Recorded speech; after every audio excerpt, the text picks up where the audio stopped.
শুভ সন্ধ্যা বন্ধুরা, এই যে সন্ধ্যাবেলা চলে এলাম গোপুদের দর্শন করাতে। আর ওদেরকে বললাম কেমন লাগছে সেটা অবশ্যই ফাইনাল লুক তোমাদের সাথে শেয়ার করব। এই যে গোপুর এই যে তিলক চন্দনটা আমি করে দিয়েছি, গালের এইগুলো আমি করে দিয়েছি, ঠিক আছে। তারপরে এখানে রাধাটা আমি লিখে দিয়েছি। ভাইকে বলেছিলাম, ভাই একটু ছোট করে লিখেছিল, তো আমি সেটা একটু ডিপ করে আর একটু বড় করে লিখেছি, ঠিক আছে। কৃষ্ণের বুকে তো রাধার নামই থাকবে, তাই না? তো হাতে এই যে এই ডিজাইনগুলো আমি করে দিয়েছি। এখানে একটা ছোট্ট কলকা করেছি, এখানে একটা ছোট্ট কলকা করেছি, হাতের এইগুলো করেছি, এই নখের এইগুলো করেছি, ঠিক আছে। এইগুলো ছোটো ছোটো কাজগুলো আমি করেছি, একটু ভালো লাগলো দেখতে।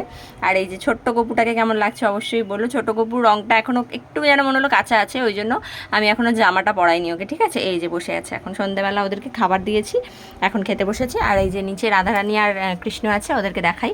তো রাধারানী আর শ্রীকৃষ্ণেরও সেম আমি তিলকটা করেছি, এই গালের কলকাগুলো করেছি, এখানে রাধার নামটা লিখে দিয়েছি আমি কৃষ্ণের হাতে, যেহেতু বুকটা একদমই দেখা যাচ্ছে না, তো হাতের এই ছোটো ছোটো ফুলগুলো করে দিয়েছি।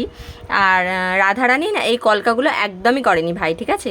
তো একদম সিম্পল রেখেছিলো, ভাইয়ের হয়তো ওটাতেই ভালো লাগছিলো, কিন্তু আমার যেন মনে হলো রাধারানীকে একদম ফাঁকা ফাঁকা লাগছে। তো এই কপালের চন্দন দিয়ে কলকাগুলো, গালের কলকাগুলো, হাতের এই কলকাগুলো, রাধার হাতে একটা ছোট্ট কলকা, এইগুলো সমস্ত আমি করে দিয়েছি। আর এই যে এই ওংটা, গোটা ওংটা গোল্ডেন বিডস দিয়ে করা ছিল, ঠিক আছে। এই যে গোল্ডেন বিডস দিয়ে এই মাঝখানে মাঝখানে ব্লু বিডসগুলো আমি দিয়েছি, যাতে একটু অন্যরকম দেখতে লাগে। তো এই খুটুর কাজগুলো মনে হলো যে আমার একটু করলে আমার একটু বেশি ভালো লাগবে, মানে আমার নিজের আত্মা শান্তি হবে। তো যাই হোক, কেমন লাগলো অবশ্যই জানিও।